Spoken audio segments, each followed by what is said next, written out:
As Hitler marched triumphantly across Western Europe in the early summer of 1940, his fellow dictator in Italy, Benito Mussolini, dreamt of a similar campaign further south. Chiama il sangue i principi che sorgono e che nascono e i principi che declinano. La vittoria è per noi, per I primi. His dream was to build a new Roman Empire that would see Italy expand not only along the northern Mediterranean coast, but south through North Africa.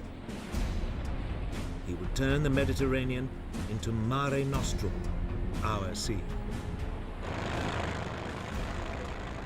But it was a dream that would turn into a disaster. It would lead, in due course, to Mussolini's death and fatally overextend his German ally.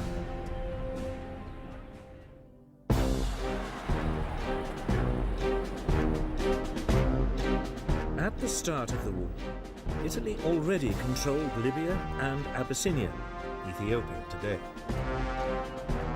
Mussolini calculated that if he could take British-controlled Egypt and Sudan, he would be able to create a huge swathe of Italian-controlled territory. He proclaims, Italy is in truth a prisoner of the Mediterranean. Il Duce wants to restore the splendors of the Roman Empire. He dreams of controlling the Mediterranean Sea and expanding his empire into Africa. Mussolini is suffocating in an Africa dominated by the old imperial powers, France and the United Kingdom. The modesty of his own empire is a very sore point. In the east, it controls only Somalia, Ethiopia, and Eritrea. In the north, Libya was conquered by iron and blood. Italy's victory was won back in 1912 by means of multiple massacres and abuses. German and Italians, united under the Axis banner, are in a position of strength.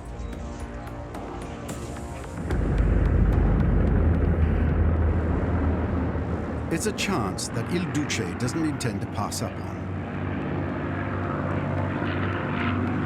He wants to see the old colonial powers that dominate Africa driven out.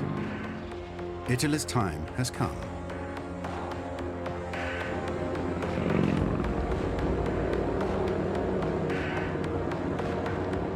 From Libya, he orders his troops to enter Egypt, a kingdom controlled by Great Britain.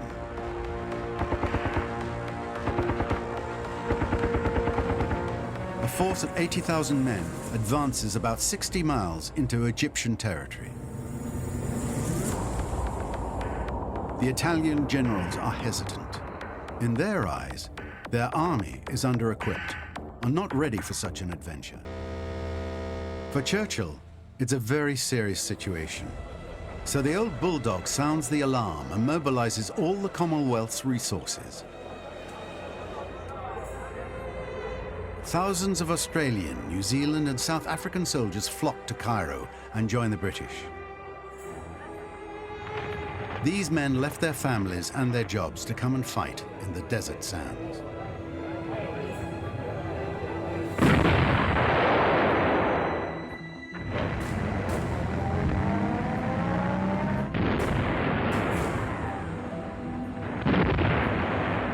In December, the British go on the attack. To their great surprise, it's like a stroll in the park. The Italians are disorganized and have retreated 500 miles back into Libya. The British even take Tobruk, a highly strategic port. His Majesty's generals know that in these desert lands, he who controls the ports is master. In a matter of just a few weeks, Commonwealth troops have won an outright victory. At the beginning of 1941, they occupy eastern Libya. And the Muslim population celebrates its liberators. It has not forgotten the 100,000 deaths the Italian conquest was responsible for. On the strategic plan, Hitler considers North Africa as a secondary theatre of operations. But he fears that a weakened Mussolini will lose his grip on power. The fall of Il Duce would threaten the security of the southern flank of his European fortress. He agrees to help his ally, but on his terms.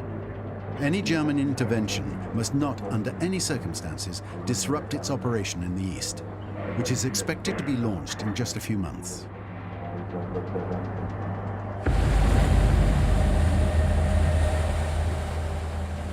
The Führer sends only a small expeditionary force to Mussolini's rescue. The Afrika Korps has only 45,000 men and 174 tanks. It looked as though Hitler's decision to support Mussolini had paid off. He was poised to drive Britain out of the entire region.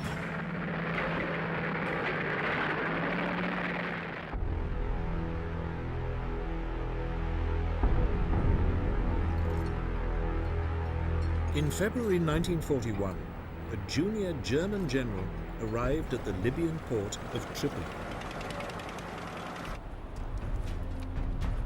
Erwin Rommel was one of the rising stars of the German army and had been chosen by Hitler as the man to rescue his Italian ally and retake North Africa for the Axis powers.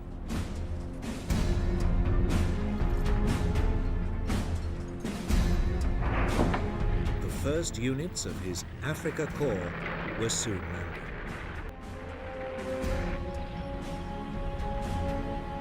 The Axis forces rapidly outnumbered the British troops, depleted by the war in Greece and Crete.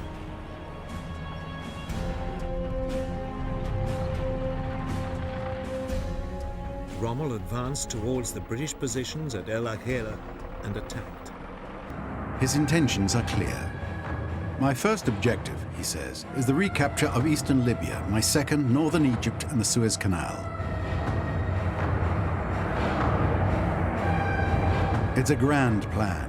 From the land of the pharaohs, he can head for Baku in the Caucasus and get his hands on the precious oil resources. Then he can rendezvous with the Wehrmacht troops to strike at Russia. It's pure megalomania, and far from anything his leaders are expecting of him. But his troops are all for it. For the Afrika Korps is partly made up of volunteers, all of them deeply committed to the Reich.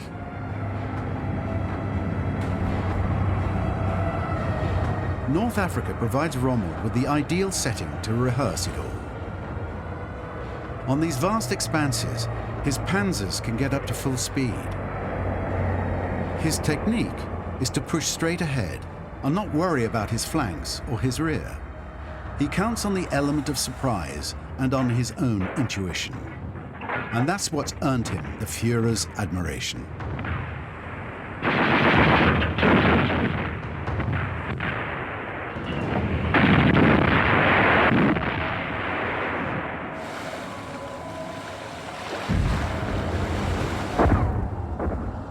Rommel's sudden offensive comes as a shock to the British. The Germans aren't the same thing as the Italians at all. Faced with such a formidable adversary, the worrying weaknesses of the British army start to emerge. The men are undertrained and their equipment is dilapidated. As the British doctor James Graham observes, the Afrika Korps is wreaking havoc. It was a blitz. We were devoured. The whole area was marked by smoking remains, bodies scattered around, some living, some not. Our principal task was to relieve suffering. There was little room for sentiment. Interment being carried out near the fatal spot by a man's comrades, enemy permitting.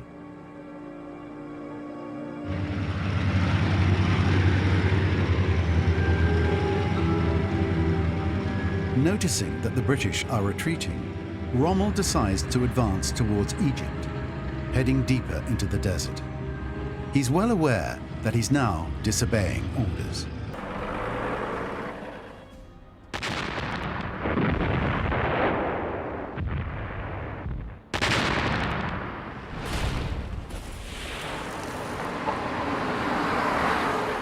As the British fell back, Rommel pursued them. In a matter of weeks, the Allied soldiers had been pushed all the way back to the Egyptian border.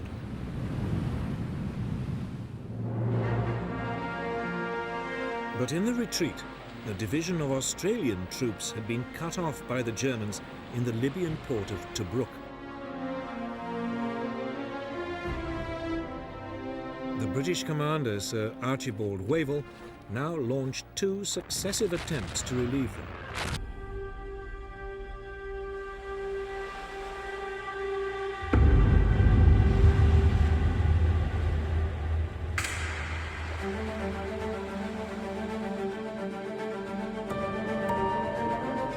Tobruk is defended by 25,000 Commonwealth soldiers. Their supplies arrive by sea. The British will never leave this deep water port to Rommel. If it were to fall into his hands, he'd use it to supply his own troops, which would allow them to advance into Egypt.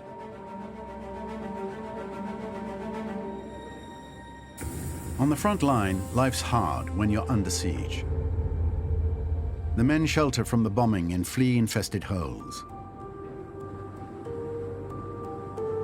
like rats, as the German radio propaganda is always saying. So they defiantly refer to themselves as the Tobruk Rats. They are daily raided.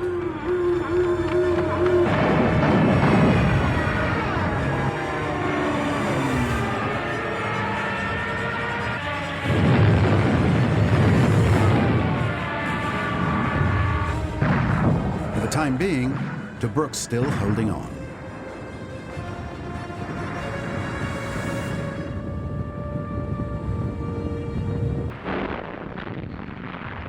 The Germans massively outgunned the British.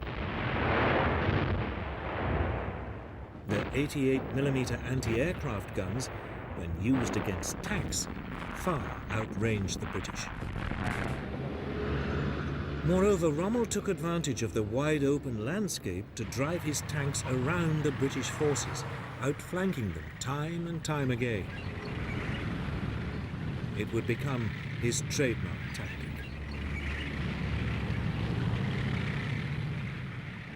The British press, half grudgingly, half admiringly, nicknamed Rommel the Desert Fox.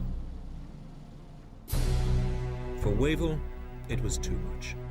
Now exhausted, he was replaced by General Claude Auchinleck.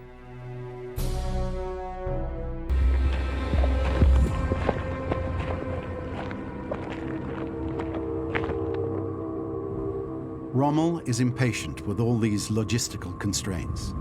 He exhausts his troops and fails to take Tobruk.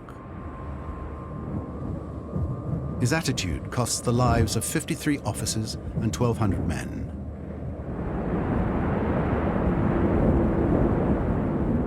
The Afrika Korps is very weakened, but holds its ground. It's far from its bases, though, and difficult to refuel. It is dangerously exposed. A counterattack by the enemy might well destroy it.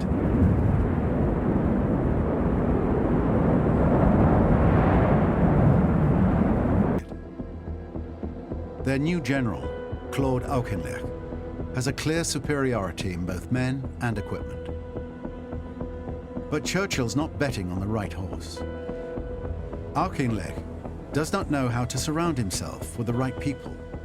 He had served for a long time in India and has chosen his subordinates poorly.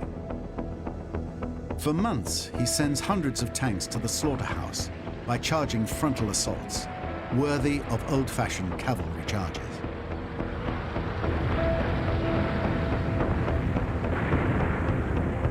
In May 1942, Rommel tries an unprecedented and very risky maneuver to put his enemy out of the game. He decides to bypass the defense line protecting Tobruk in order to catch him from behind and crush him. But in a remote area, he comes across an unexpected obstacle, Bir Hakeim.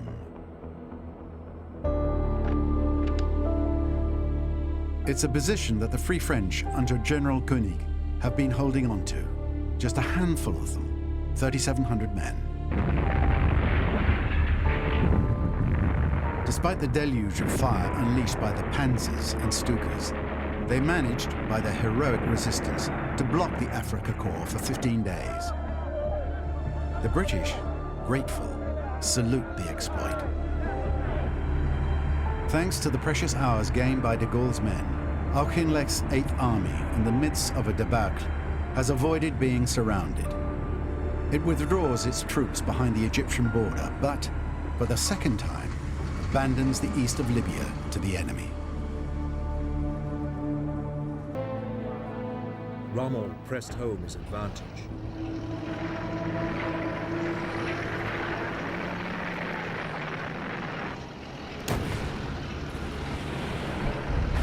The British withdrawal threatened to become a rout. Finally, Auchinleck turned to face his enemy at the Egyptian village of El Alamein. His southern flank rested on the Qattara Depression, an area impassable to tanks.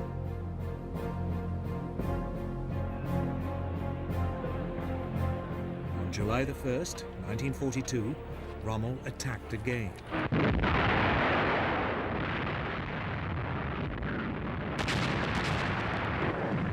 But this time, the British defences held.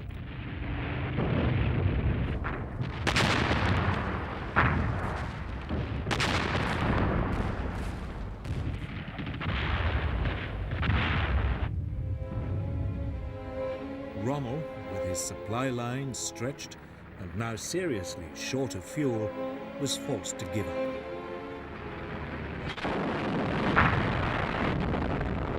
Now Auchinleck attempted a counterattack.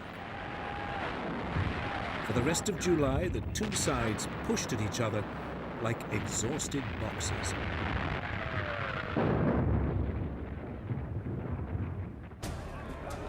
Churchill was furious at the lack of British progress and now visited Egypt.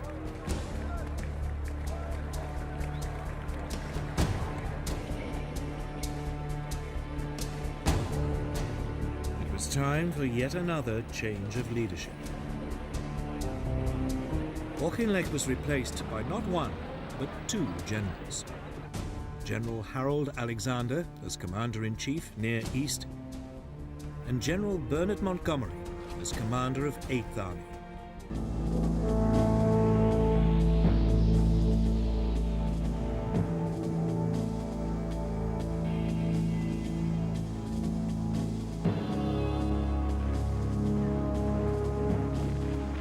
In May 1940, General Bernard Montgomery was serving as a divisional commander with the British Expeditionary Force in Belgium. When the Belgian army unexpectedly capitulated on May the 28th, Montgomery's 3rd Division sealed the breach and made possible the retreat to Dunkirk. Recognition of his skill and determination was to ensure his promotion to Corps Commander, and after his return to England, he was charged with the defence of the Kent coast.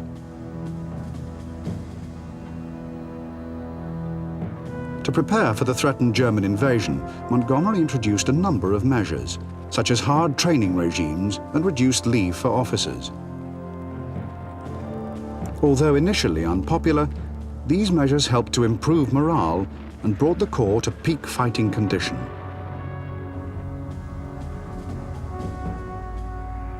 Montgomery arrived in Egypt on August 12, 1942. Though stabilized, 8th Army's front at Alamein was by no means secure, and his first task was to strengthen the defensive posture of the army and reinvigorate the troops. Montgomery brought to Egypt a reputation as a hard taskmaster. He was outspokenly critical of his predecessors, intolerant of their failings, and deaf to their advice. But he understood more clearly than they did the nature of the difficulties 8th Army faced and the pressing need for reorganizing and retraining before any major offensive could be launched.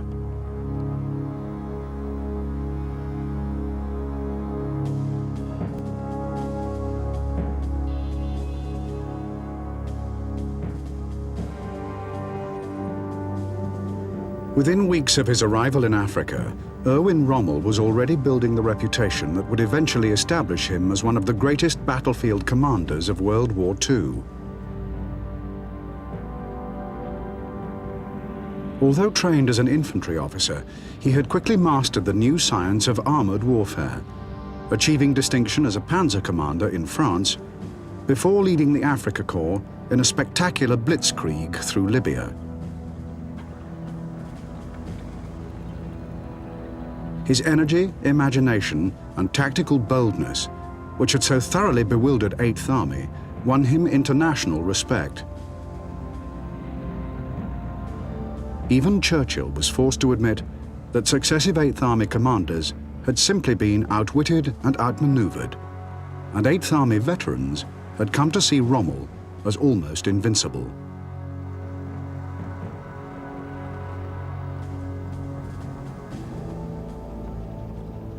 In 1942, after the capture of Tobruk, Rommel was promoted to Field Marshal, the youngest in the German army, and the culmination of a meteoric career. But recognition of his achievements was not accompanied by adequate reinforcements and an increased rate of supply, and without these, his operational freedom was severely constrained. At Alamein, he faced a cruel dilemma. He could neither advance nor safely retreat. Only by defeating 8th Army in the coming defensive battle could he continue to hold the line, while pinning his hopes on Hitler's vaunted offensive in the Caucasus.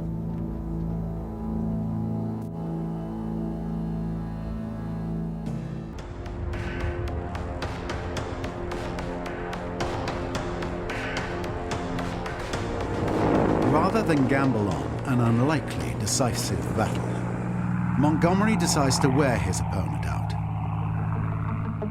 He does, after all, have a clear material superiority. My plan is to contain the enemy's tanks while we carry out a methodical destruction of his defensive system. The enemy will be cut from his supplies.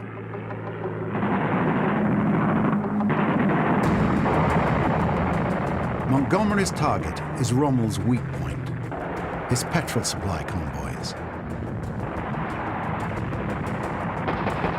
Werner Morg drives a supply truck for the Afrika Korps. He suffers another air attack that will mark him for the rest of his life. The attack only lasted a few moments. I'm pretty messed up. Ever since, I've been overwhelmed by a mindless sense of panic. It's with me now, the war in all its cruelty, all its horror. Montgomery's wear and tear strategy has paid off.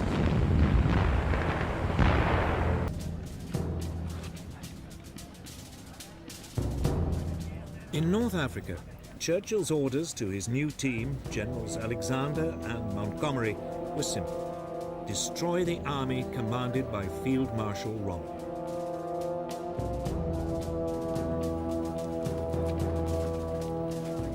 Almost immediately, they were informed by the team that had broken Germany's Enigma code that Rommel was preparing to attack them.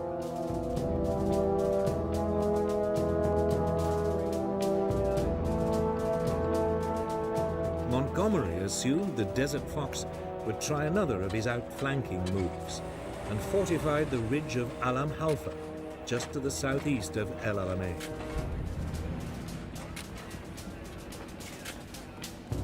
It was, he hoped, the rock on which the Axis forces would be broken.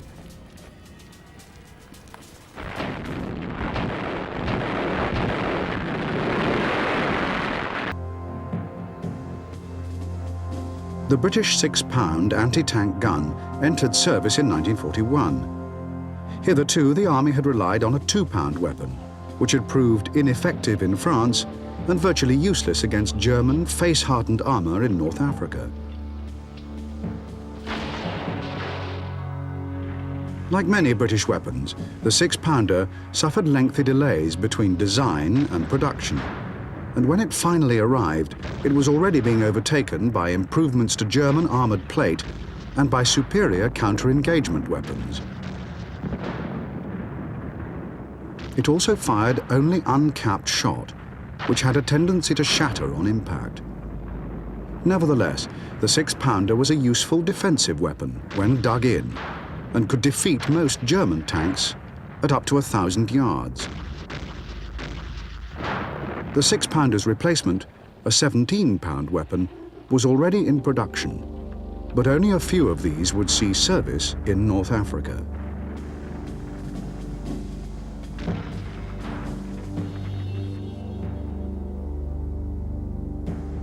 Entering service in 1937, the Hawker Hurricane was a remarkably good aircraft for its time and was the mainstay of the RAF's fighter squadrons during the Battle of Britain. But as a fighter, it quickly gave way to the Spitfire and was gradually re-equipped as a ground attack aircraft. The Mark II-C, which appeared in 1942, mounted 4 20mm cannons, and the D version, 2 40mm cannons and 2 machine guns. These aircraft were used extensively in North Africa against all sorts of targets, including shipping, supply columns and tanks. By October, Hurricanes equipped 13 squadrons of the Desert Air Force, and although not all were yet cannon-armed, most were, and they were already sowing havoc behind the lines.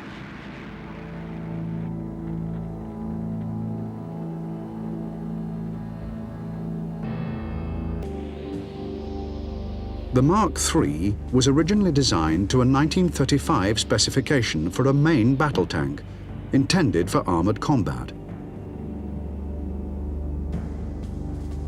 Mass production began in 1939, and the tank saw service in Poland and France. But the 37mm gun proved ineffective against Soviet tanks and was soon replaced by a 50mm weapon. Armor thickness was also increased, and technical improvements made to the quality of the plate. Although the Mark III was progressively outclassed in the East and relegated to the role of support tank, huge numbers were sent to Africa, where they provided the bulk of the Afrika Korps' armored strength. The Mark III Special entered service in 1942 and was the last significant version of the model. Mounting a long-barreled 50mm gun, face-hardened armor and extra plates, the Mark III remained in production until 1943 and served with distinction throughout the African campaign.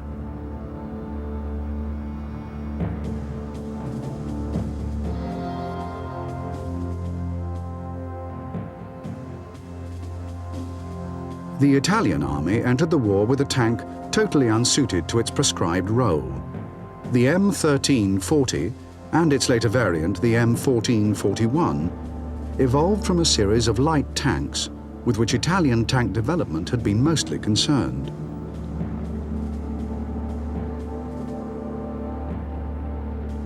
Lightly armored and underpowered, the tank was only really effective against soft targets. Indeed, in its general configuration, it betrayed design influences which were more suited to a colonial policing role than modern armored warfare.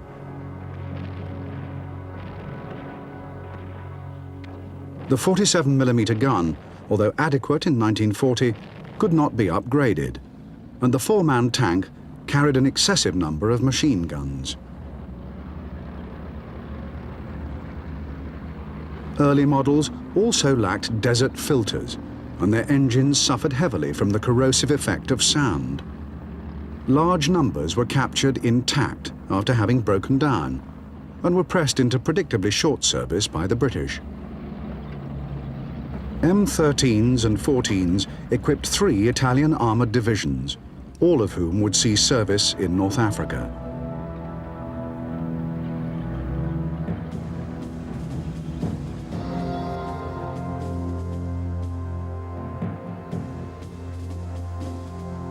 The 88 entered service with the Wehrmacht in 1933 as a high-velocity anti-aircraft gun, but by 1942 had become the most feared anti-tank gun in the German arsenal.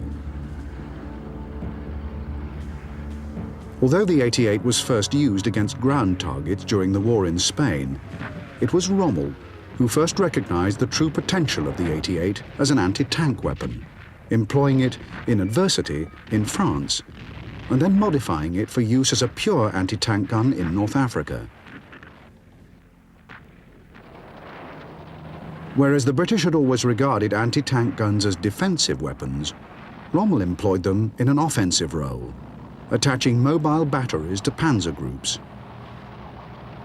Time and again, British tank formations would be drawn into pursuing retreating German armour, only to find themselves impaled on a screen of 88s.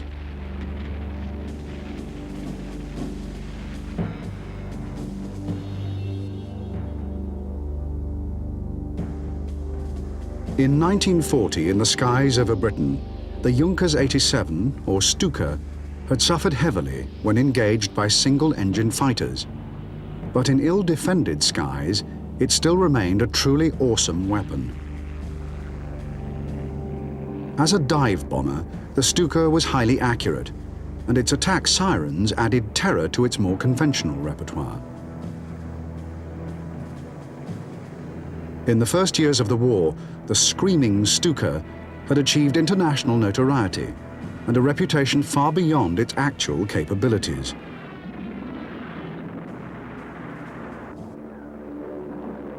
In North Africa, it had often benefited from German air superiority, and in such conditions was employed to devastating effect. In 1941, an improved version was brought into service, which had greater armour protection, a more powerful engine, and an increased payload. At Alamein, where the RAF held dominance in the air, the Stuka would not play a major role, but in support of an Axis withdrawal or against Allied forces in French North Africa, it was still capable of inflicting serious damage.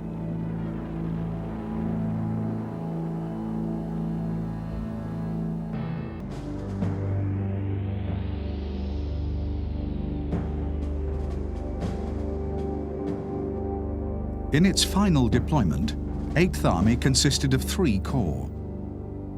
The strongest of these, the 30th Corps, was commanded by Lieutenant General Oliver Lees. 30 Corps consisted of 5 infantry divisions and 1 armoured brigade group. The composition of 30 Corps, which included divisions from Australia, New Zealand, India and South Africa, reflected the commitment of the British Empire and Commonwealth to the battle. The southern sector of the line would be held by 13th Corps. This was commanded by Lieutenant General Brian Horrocks. 13 Corps consisted of 3 divisions, of which 2 were infantry and 1 armoured. 13 Corps would mount diversionary attacks in support of 30 Corps' main offensive in the north. 10th Corps comprised the reserve and consisted of 2 armoured divisions under the command of Lieutenant General Herbert Lumsden. 10 Corps' task was to exploit the breaches torn in the enemy's front by 8th Army's infantry.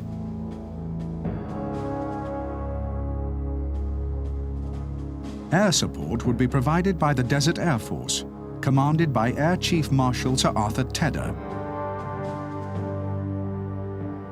Tedder's squadrons would be required both to protect and support 8th Army in its efforts. Facing these forces, the Panzer Army was commanded, in Rommel's absence, by General George Stummer and consisted of 3 Italian and 1 German corps. The Italian 21st Corps was stationed in the northern sector and was commanded by General Ennio Navarini. 21st Corps consisted of 2 infantry divisions, both of which were deployed in depth behind extensive minefields and fortifications. The Italian 10th Corps, deployed in the south, also consisted of 2 infantry divisions. 10th Corps was commanded by General Eduardo Neber, who expected the main British attack to be launched in his sector of the front. The Italian 20th Corps, commanded by General Giuseppe de Stefanis, contained some of the best formations in the Italian army. 20th Corps consisted of 4 divisions, of which 3 were held in tactical reserve. The 2 armoured divisions close to the front, the motorised division further back. The Folgore Parachute Division was deployed on the extreme southern flank. The Panzer Army's main striking force, however, was the German Afrika Korps, consisting of 2 panzer divisions, 1 mechanized division and 1 infantry division. The Afrika Korps was commanded by General Wilhelm Ritter von Thoma. Von Thoma's infantry, along with detached elements of 15th Panzer and 1 brigade of paratroops, were defensively deployed, while the mobile components provided a tactical reserve. Air support for the Panzer Army would be provided by the 2nd Air Fleet based in Italy and commanded by Field Marshal Albert Kesselring. Kesselring's air fleet, however, had responsibility for the entire Mediterranean, and most of his resources would be devoted to keeping open the Panzer Army's lines of communication.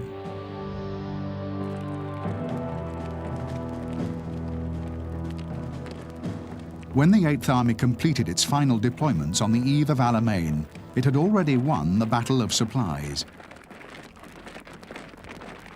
It possessed a 2-to-1 material superiority in men, and in tanks, guns and aircraft the difference was even more pronounced. To a large extent, the unsung heroes of the conflict in North Africa were the officers and men of the Royal Navy, and the soldiers, civilians and airmen on Malta. By their efforts in the central Mediterranean, they had rendered the Panzer Army virtually immobile, and ensured that the coming British offensive would have the best possible chance of success.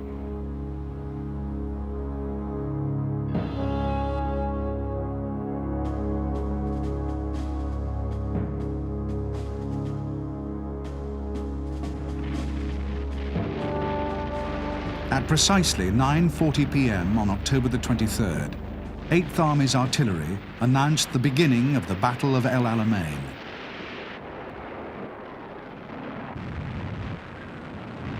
For 15 minutes, nearly 1,000 guns pounded the Axis rear areas.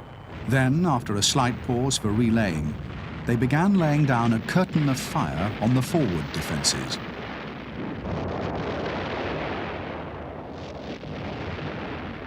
As the barrage rolled gradually through the minefields, the infantry attack went in.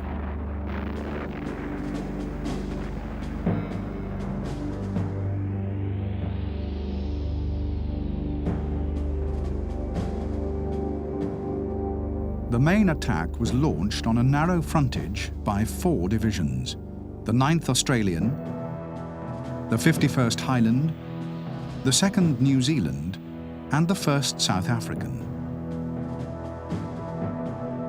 Facing them, the Italian Trentino Division and the German 164th Division held strong defensive positions in the complex of fortifications and minefields that lay to the north and east of the Mitteria Ridge. These forces were supported by the Italian Armoured Division, Littorio, and by 15th Panzer. Advancing behind the barrage, the British infantry and sappers quickly made good ground, cutting paths through the barbed wire and picking their way tentatively through the minefield. The first objective was a line drawn on the field maps halfway through the Axis defences and known as the Red Line. This was reached at around midnight in most sectors, and then there was a short pause while the front was consolidated, companies regrouped, and second wave battalions came up to take over the lead.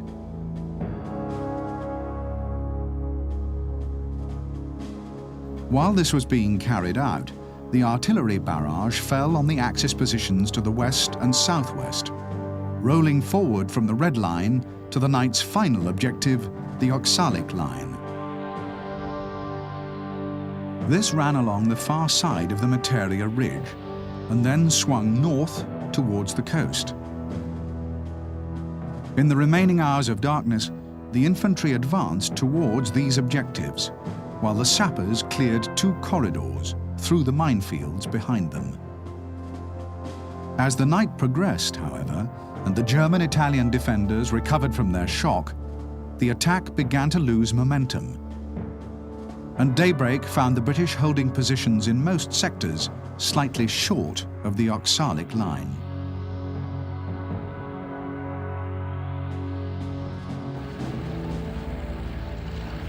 On the 24th, the British made several attempts to pass their armour through the minefield corridors to the Oxalic Line, but all were frustrated, either by uncleared mines or by highly accurate German anti-tank fire.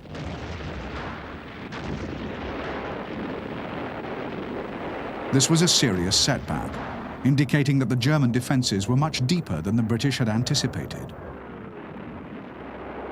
The same fate, for much the same reasons, befell the diversionary attacks launched by Horrocks' corps in the south. But these operations, despite the high cost in casualties, achieved their primary objectives, engaging 21st Panzer and holding it in the southern sector.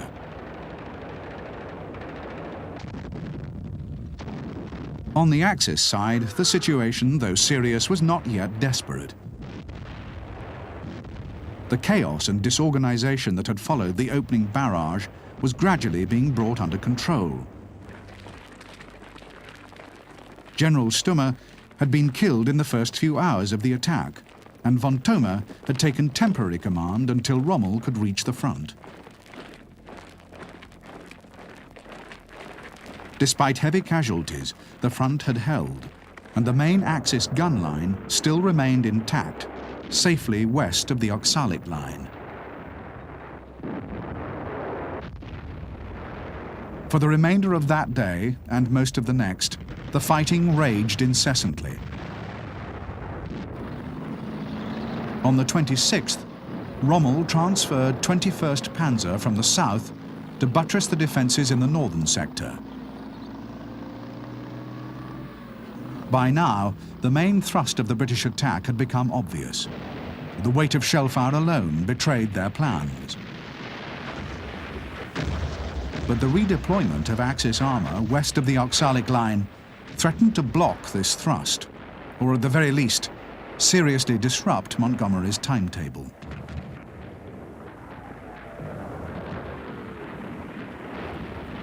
Over the next few days, there was particularly heavy fighting in this sector.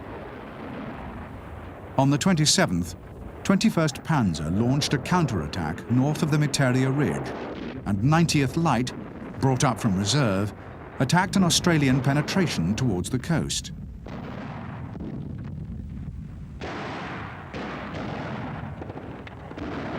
Neither of these efforts were successful, but the violence of the assaults prompted Montgomery to reinforce Australian operations on the flank, in the hope of halting the build-up of Axis forces in the centre and draining Rommel's last reserves.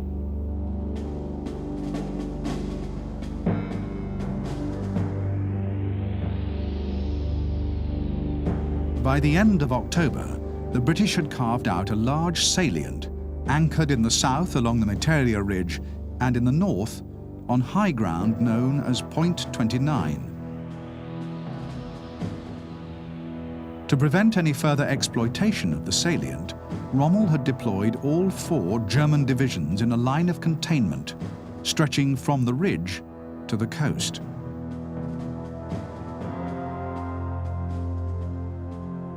On October the 28th, Australian infantry, supported by elements of the 10th Armoured Division, launched an attack from Point 29 towards the coast. The operation secured a wedge of territory about 1.5 miles long, from which further attacks were launched 2 days later. These operations gradually drew more and more German strength to the area. In particular, 21st Panzer was being slowly dismantled. Some units placed in reserve, others thrown into holding the coastal corridor. The southern sector of the line was now held almost entirely by Italian formations. Inside the salient, Montgomery had been busy reorganizing his forces. The New Zealand 2nd Division was redeployed across the rear of the 51st Highland to take up positions vacated by the Australians attacking to the north. Part of the 50th Division was sent forward to reinforce the Highlanders, and the South Africans took over the defence of the southern shoulder.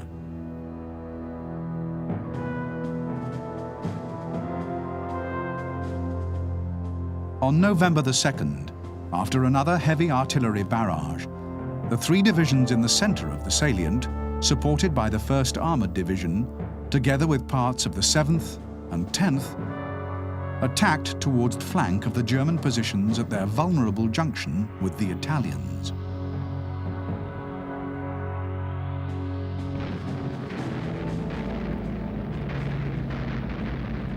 By midday, the British had punched a hole in the Axis defences nearly 2 miles deep. Their leading infantry and tanks were engaging the last significant defences before the open desert, a screen of German anti-tank guns situated on high ground to the west. Behind the guns, what remained of the Axis armour was assembling in preparation for a counterattack.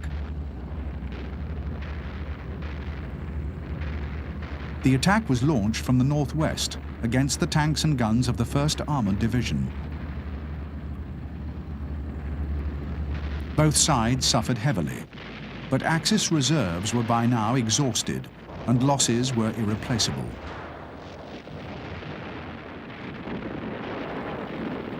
By the end of the day, the Afrika Korps was reduced to 35 fit tanks.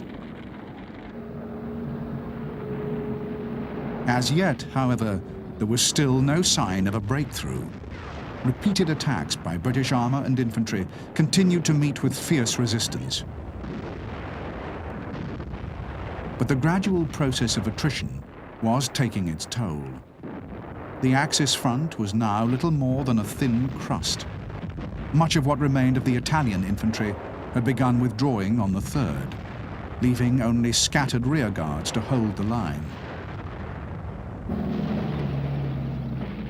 In the centre and north, the front was held by Afrika Korps veterans, supported by the Italian Ariete Division.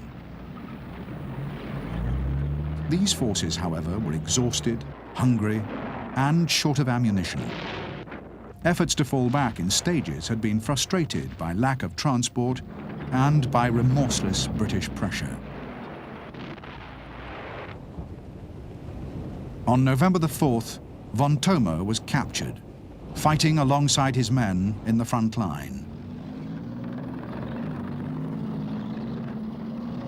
Huge gaps were now being torn in the Axis defences, and further fighting had become futile. Late that afternoon, Rommel bowed to the inevitable and authorised a full-scale withdrawal.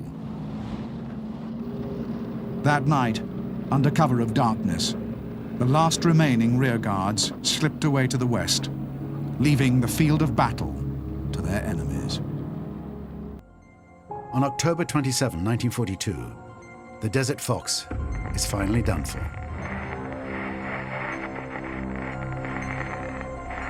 British intelligence intercepts a German message indicating the imminent arrival of 2 Italian tankers in the port of Tobruk.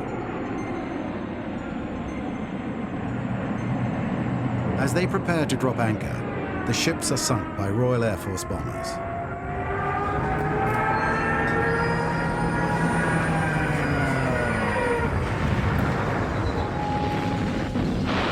So, due to a lack of fuel, Rommel can simply no longer afford to act.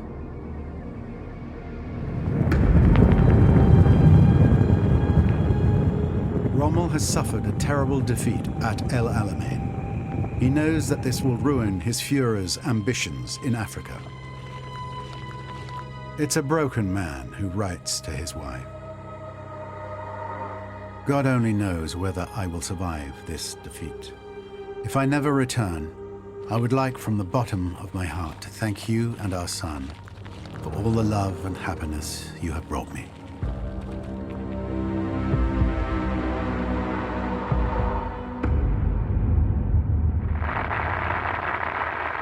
The victory at El Alamein marks a turning point in World War II. Rommel's army has been defeated. The British Prime Minister doesn't hide his pleasure. This is not the end. It is not even the beginning of the end.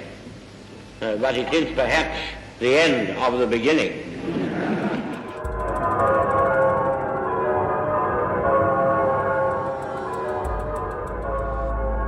Churchill gloats. He knows that the Reich's days in Africa are now numbered.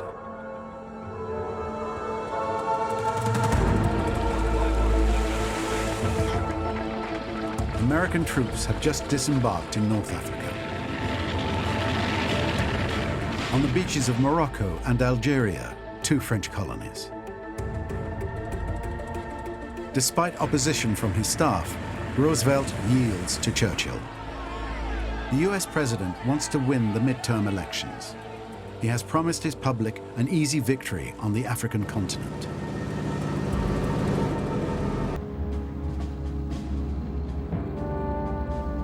While the battered remnants of Rommel's Panzer Army struggled westwards, under almost incessant attack from the air, the second great blow to Axis power in the Mediterranean was about to be delivered.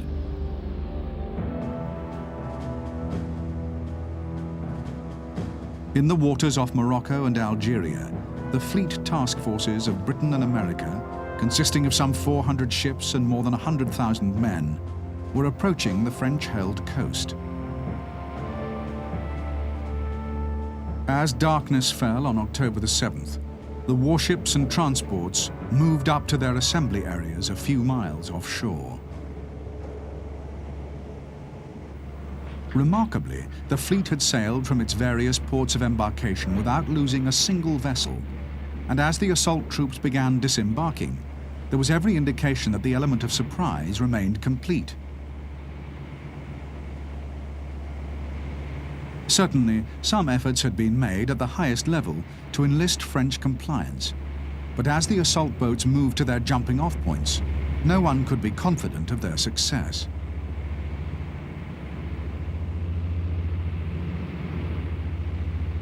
The most violent reaction came, as Allied planners had feared, from French naval units, who were known for their pro-Axis sympathies. In all three target sectors, coastal batteries engaged the invasion flotillas, and at Casablanca, these were joined by French naval guns, including those of the battleship Jean Bart, still under construction.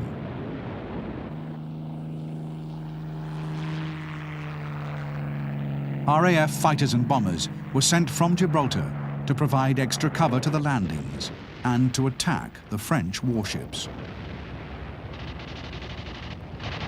By comparison, the resistance offered by French colonial garrisons was light, and in many instances merely token.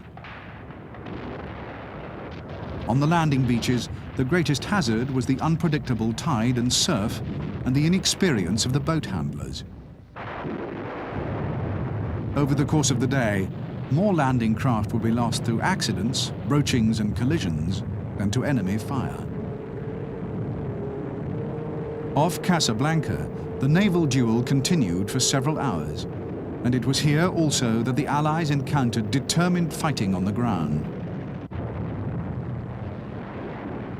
North of the town, the beaches were stoutly defended, and French aircraft made several strafing runs, adding to the casualties and compounding the confusion of the beachheads. Allied carrier-borne aircraft joined those flown in from Gibraltar, gradually chasing the inferior French machines from the landing areas.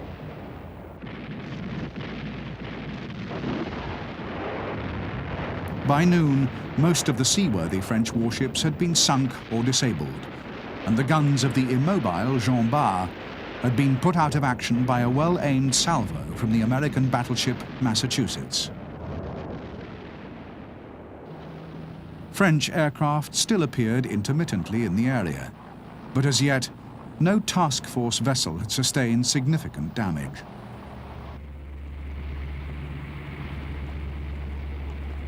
Of the 3 French ports strategically targeted for early seizure, Algiers proved the easiest and was captured with its harbour facilities intact on the first day.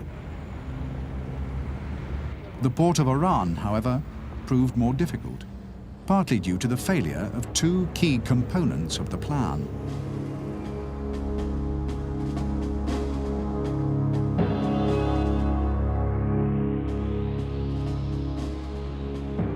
The main Allied landings took place on the flanks, in comparatively quiet coastal sectors east and west of Oran.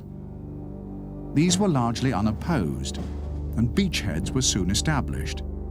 But a raiding party in 2 light vessels was sent in to secure the town's harbour complex by a surprise frontal assault.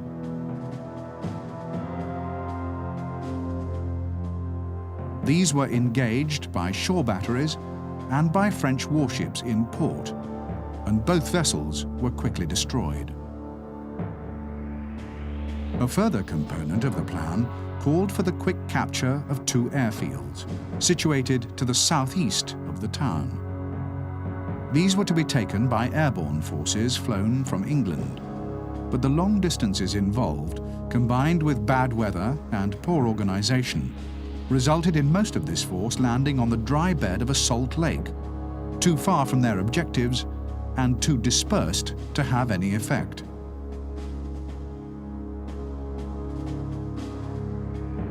The southernmost airfield was eventually taken by flying columns arriving from the coast, and a few hours later, 2 squadrons of Spitfires were flown in from Gibraltar.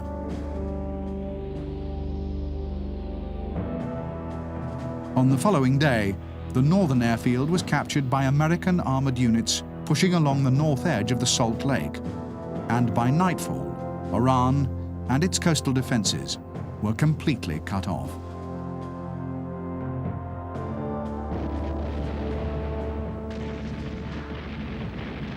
On the following morning, battleships and cruisers of the task force engaged the seaward defences, while the infantry and armour cut their way into Oran from the rear.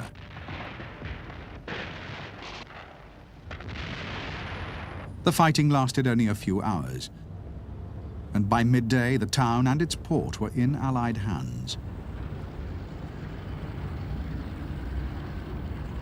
That afternoon, the French North African commander, Admiral Darlan, ordered a general ceasefire, bringing the fighting in Morocco and Algeria to an end.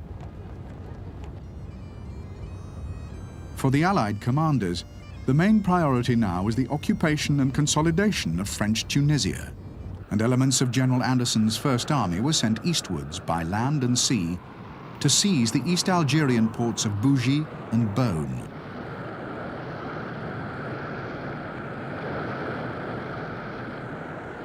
But the battle for Tunisia was destined to be a long and bitterly fought contest.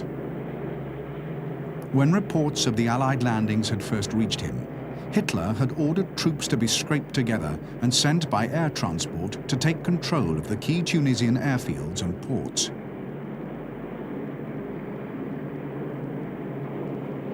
The first German units arrived on the following day, along with some 40 German combat aircraft. Over the next few days, more would be flown in, and a powerful German bridgehead established in Tunisia.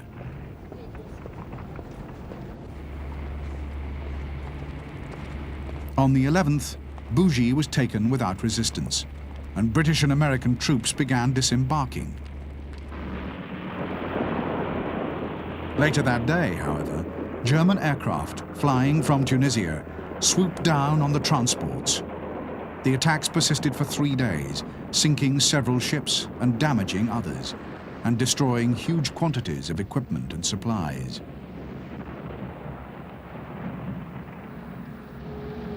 Beaune was taken on the 12th, again without resistance from the French, and forward elements of First Army were probing the Tunisian frontier. But on the same day, the first Axis naval transports arrived in the Tunisian port of Bizerta. Thousands of Germans were now pouring into the country, clearly intending to occupy it as a forward strategic base. By this time, Vichy France itself was under German occupation, and on the 13th, the French garrison forces in Morocco and Algeria were rearmed and placed under Allied command.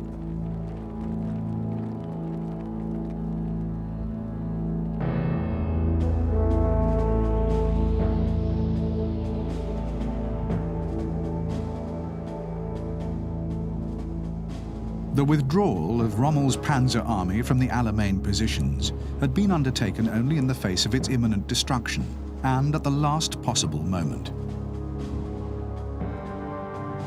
Inevitably, much had been abandoned, including a large part of the Italian infantry, through an acute shortage of transport. But the more mobile German divisions, although considerably depleted, had escaped with at least some of their equipment. From Alamein, these units fell back along the unbroken coastal highway to Fouca, some 50 miles to the west.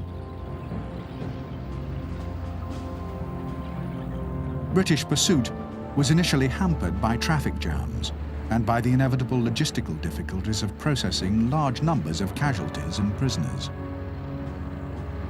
Axis rear guards deployed on the desert flank compounded these problems, and German air units sought every opportunity to harass and disorganize the British.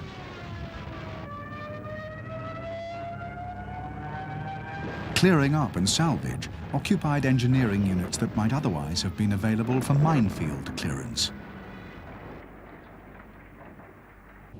These still presented problems, not only in the Alamein sector, which in some places was still heavily mined, but also at Fouca, where an old, unmapped minefield held up the pursuit for several vital hours, enabling Rommel to pull back a further 50 miles to Mersa-Matruh.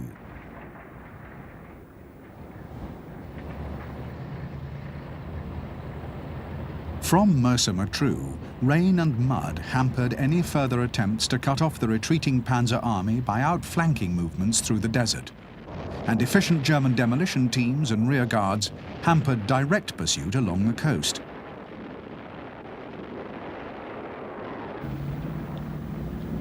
On November the 10th, less than a week after the retreat began, the surviving elements of Rommel's army crossed over the Egyptian frontier to Libya. 2 weeks later, they reached the Mersa Brega positions, from where they had set out to conquer Egypt almost a year before.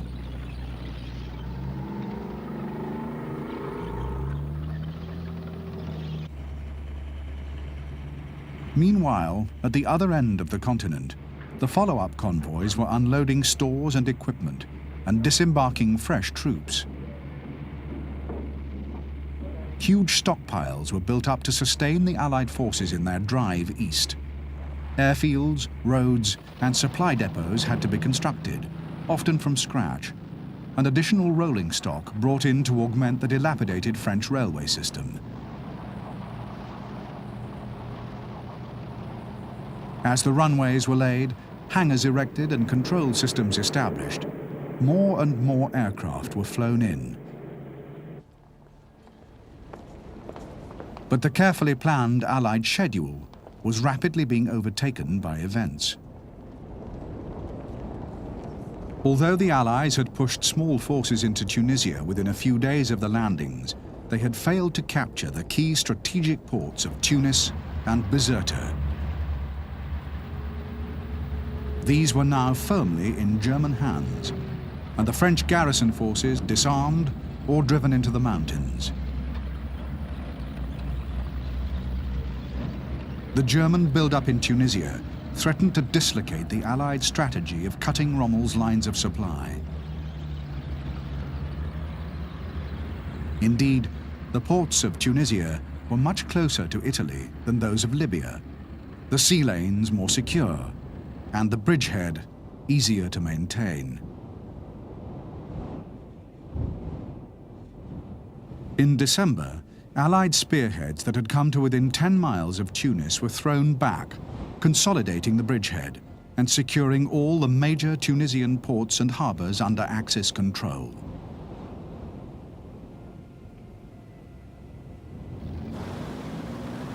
December also brought rain, which fell most heavily in the northwest, flooding roads and turning the battlefield into a sea of mud.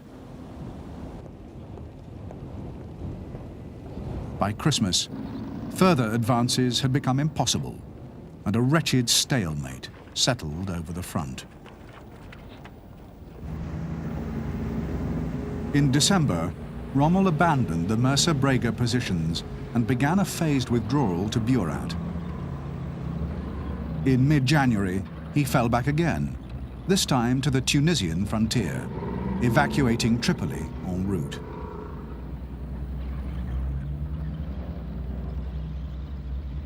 Eighth Army reached Tripoli on January the 23rd, an advance from Alamein of some 1,400 miles. Although Rommel and the remnants of his force had escaped capture or destruction, Montgomery could take comfort in the fact that he had given the Panzer Army a sound thrashing, destroying more than half of it, and driving the rump in full retreat through Egypt and Libya. In Tunisia, rain and mud continued to hamper operations throughout much of January. This was particularly true in the north, where neither side was able to make any headway. In the south, however, the Germans launched limited attacks to seize key passes in the eastern dorsal. These gave access onto the coastal plain and were only lightly defended, mainly by French North African forces. Lacking effective anti-tank guns, the French were easily overwhelmed, and American efforts to come to their aid were thrown back. Initially scheduled to last 6 weeks, Operation Torch, the epilogue of the Desert War, will in fact last for 6 long months. The British and American forces and Montgomery's army have planned to meet up in Tunisia. It's an ideal springboard to hit Europe. A project Hitler wants to prevent by all means. The Führer had hesitated to support the Afrika Korps. He now sends heavy reinforcements to Tunisia and even transfers some of the Luftwaffe bombers from the Russian front.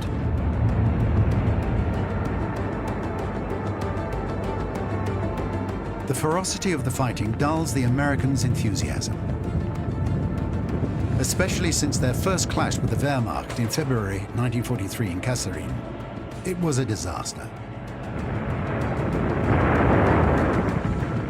But that terrible baptism of fire has toughened them up. Now the battle-hardened American forces can join up with Montgomery's British army.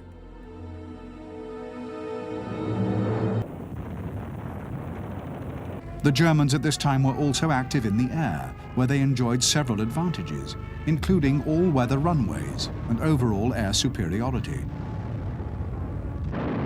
German efforts were focused on disrupting the Allied build-up, harassing their lines of communication, and damaging or destroying their forward airfields. Air superiority allowed the Germans to employ their Stukas to maximum effect, and swarms of these aircraft raided with impunity in the first months of the campaign. Throughout the battle for Tunisia, Allied efforts on the ground would be continually menaced by these attacks, and huge numbers of their own fighters would be lost in the desperate battle to achieve parity, and eventually dominance in the air.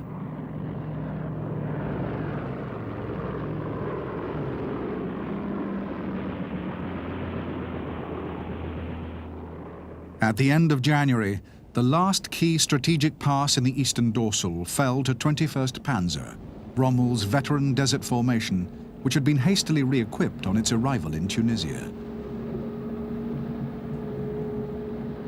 With the capture of the Faid Pass, the Germans had achieved all of their initial objectives: the consolidation of a powerful bridgehead and the concentration of their forces. They were now in a position to seize the initiative and launch a major offensive of their own.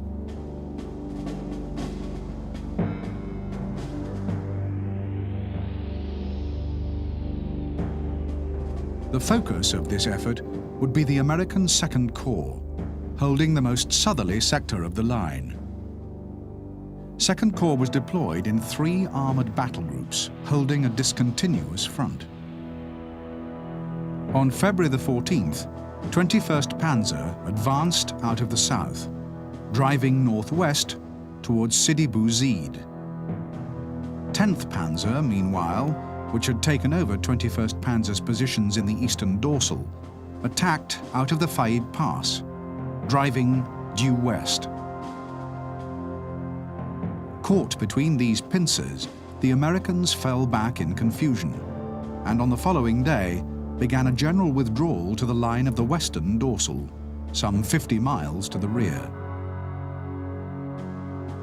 On the 15th, the attack was joined by a German battle group consisting of the Afrika Korps' remaining mobile formations.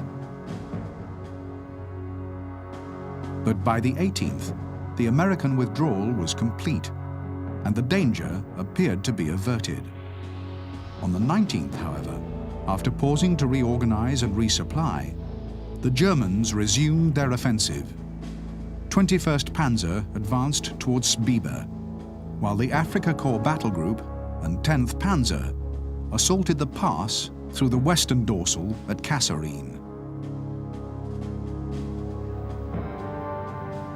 The pass fell early on the 20th, and by the afternoon, German armor and mechanized infantry were pouring through the western dorsal onto the comparatively flat plains beyond. Ahead of them lay 2 key towns: Thala, a vital link in the Allied system of north-south communications, and Tebessa, a major Allied supply dump in eastern Algeria. The speed of the advance was reminiscent of Rommel's early blitzkriegs in Libya and Egypt, and sent a panic through the Allied High Command.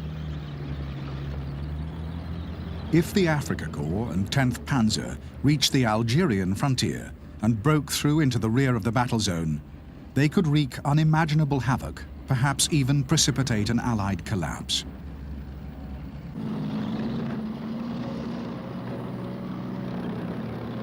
Blocking forces were scraped together from wherever they could be found. Artillery and tanks were rushed to the area, and Allied ground attack aircraft operated around the clock.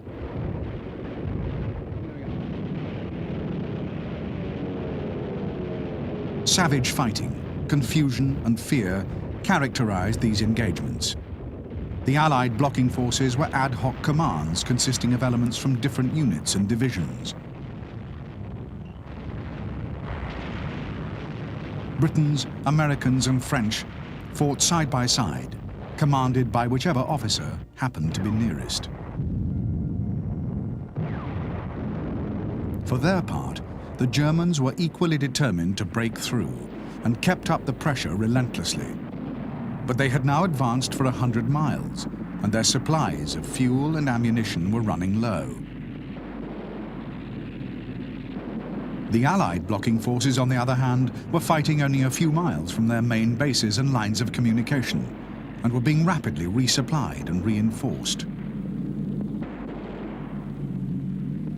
Gradually, the tide of battle began to turn. The Allied lines held, and on the 22nd, the Germans disengaged. Having lost the initiative, Rommel could do little but order a complete withdrawal. The brave gamble had failed, although only just, and the panzer groups would soon be needed to buttress the southern defences against Montgomery's 8th Army.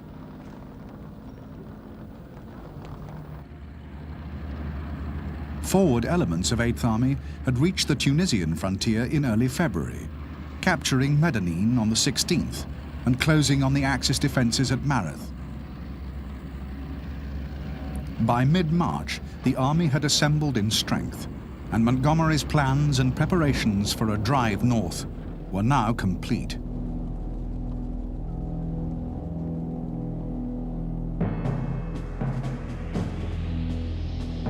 The key to Rommel's southern defences was the Mareth Line, a complex of interconnecting fortifications built by the French in the 1930s.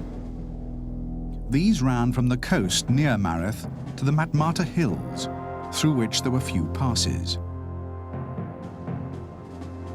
West of the hills, however, there was open desert leading to the Tobruk Gap and the town of El Alamein. Long-range reconnaissance confirmed a route through the desert leading to the gap. Montgomery planned to send the New Zealand Division with attached armour through the desert to assault the gap. While this wide flanking manoeuvre was being carried out, the Mareth Line would be engaged by frontal assaults mounted by 30 Corps, consisting of the 50th Division, the 51st Highland, and the 4th Indian Division. In reserve were the 2 armoured divisions of 10 Corps. These would exploit whichever axis of attack seemed most promising and pursue the retreating forces northwards. Holding the Mareth Line, Rommel had 4 infantry divisions of the Italian First Army, buttressed in the centre by the Afrika Korps veterans of the 90th Light and protected on the flank by those of the 164th Division. Behind these, in tactical reserve, was 15th Panzer. But behind the Mareth Line, Rommel also had a second potential line of defence, before the open plains of central Tunisia. Near Gabes, the impassable salt marshes of the Chott el Fajjaj came to within 20 miles of the coast. If dislodged from the Mareth positions, Rommel planned to withdraw only as far as this line, where 10th and 21st Panzer were held in strategic reserve, ready to deploy in support either of the Mareth Line or of the Gabes positions. Montgomery, however, had requested diversionary attacks to be launched out of the western dorsal by the American Second Corps. By demonstrating towards the coast, Montgomery hoped that Second Corps would draw off the Panzer Reserve. Despite Allied concerns about the combat readiness of Second Corps, the American attack was amongst the most successful of all the preliminary operations. Advancing out of the eastern dorsal, the Americans quickly overcame light opposition, capturing Gafsa and driving some miles down the road leading from Gafsa to the coast.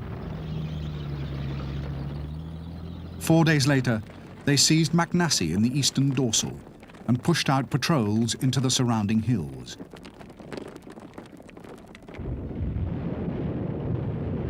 Meanwhile, Montgomery's operations in the south had met with mixed fortunes. The main attack on the Mareth positions had become bogged down in heavy fighting, and a bridgehead, won by the infantry, was counterattacked heavily by 15th Panzer.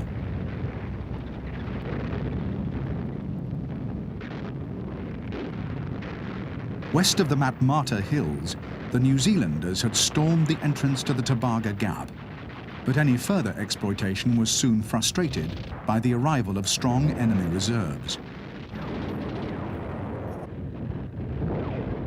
The Americans southeast of Gafsa were also attacked by 10th Panzer, but Second Corps, now commanded by General George Patton, was determined to avenge the humiliations of Kasserine and fought with skill and determination, throwing back 10th Panzer's attack with heavy casualties. Montgomery now switched the focus of his efforts from the Mareth Line to the Tobruk Gap, sending First Armour to help force a way through.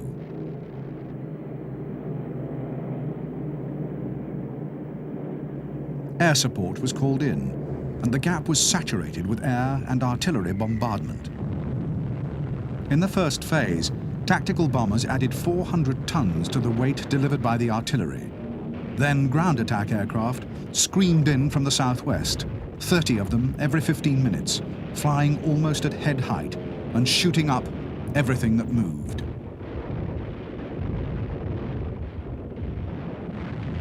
While these operations were in progress, 30 Corps maintained pressure on the Mareth line, holding down 15th Panzer and preventing any further Axis reinforcement of the Tobruk Gap.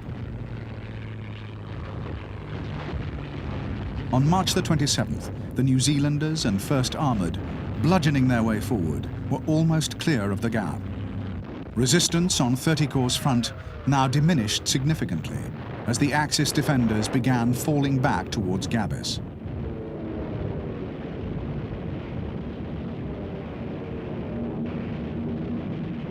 By the 29th, the fighting in the gap and battle for the Mareth line was over, and British armour was driving through El Hammer towards the Gabes line, the last major obstacle before the open plains of central Tunisia.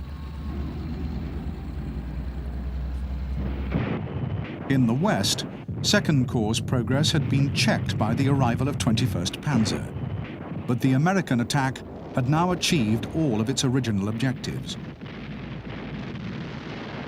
The Panzer Reserve had been drawn east at a critical phase in the battle, and then held down in savage fighting, leaving the Axis with no strategic reserve in southern Tunisia.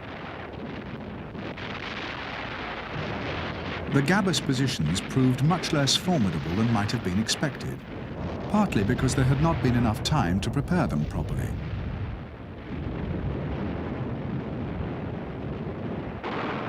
The battle lasted for little more than a day. A breach gouged by 8th Army's infantry in the centre of the front was once again plugged by 15th Panzer. But against the withering fire of 8th Army's artillery, there was no hope of holding it closed for long, and there was nothing left in reserve.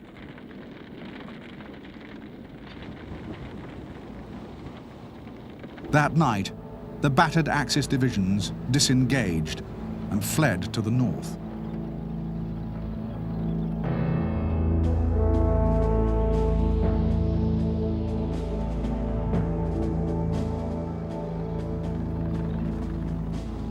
From Gabes, the remnants of the once feared Panzer Army withdrew across the plains of central Tunisia to the comparative safety of the hills surrounding Tunis and Bizerta.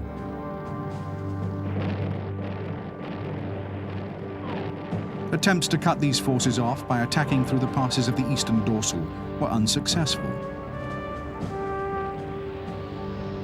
But the clearance of central Tunisia gave the Allies important new airfields and radically transformed the balance of air power. From these new forward bases, the Allied air forces were able to mount a systematic offensive against Axis supply ships and against the ports and harbours in the Tunisian bridgehead. In April, the tonnage actually landed in these ports was less than half the required minimum, even for purely defensive operations.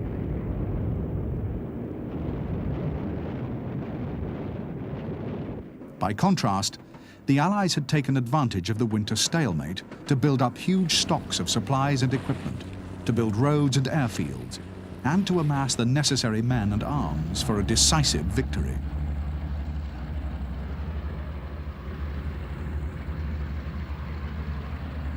The overwhelming material superiority the Allies now enjoyed enabled them to withdraw experienced units and replace them in the line with fresh formations, thus introducing untested soldiers to battle in the most favourable conditions. They also reorganised their command structure and redeployed on a huge scale, bringing up French and American forces for the final offensive, and thus ensuring that the victory honours would be shared equally by all the component nations of the military alliance.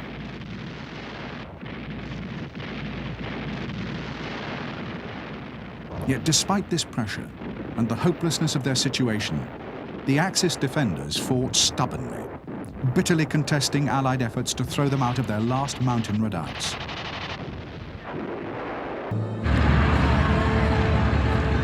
With overwhelming superiority now, the British and Americans launched their final offensive in central Tunisia. The British enter Tunis, while the Americans enter Bizerte. The Axis troops, crammed into their final refuge, surrender unconditionally. The final toll of prisoners taken in the closing days of the Tunisian campaign came to nearly 250,000, half of them German. Some of these soldiers had never fired a shot and had only recently arrived from Europe, when the battle for Tunisia was all but lost. Such had been Hitler's determination to hold a bridgehead in Africa.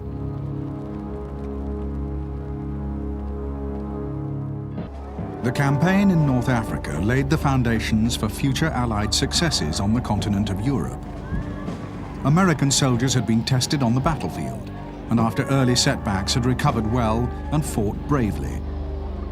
The French North African forces had been brought back into the Allied camp, ending a long period of enforced neutrality and enabling the British and Americans to assume the mantle of liberators rather than of conquerors. A common Allied command structure was established, and the various component armies welded into one homogeneous force. But the greatest single achievement of the campaign was the scale of the victory.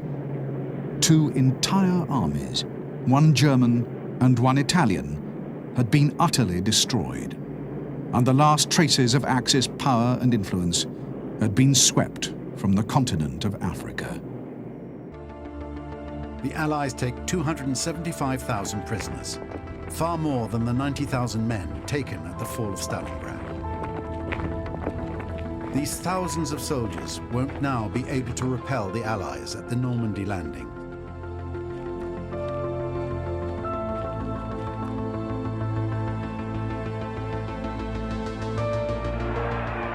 And so ends the Desert War. It's a victory that drives the Germans out of Africa. Now the Allies are ready to engage in the great confrontation in Western Europe. Along with Montgomery, they've tamed modern warfare. The lesson has been learned by the leaders as well as their men at the cost of unspeakable suffering. The people celebrate their liberators, but all the jubilation is ambiguous. The Allied victory may have rid Africa of the plague of Nazism, but despite all the promises, it has not broken the chains of colonialism. The Desert War will lead to the defeat of the Reich. It will also herald a new era, that of the liberation of colonized nations.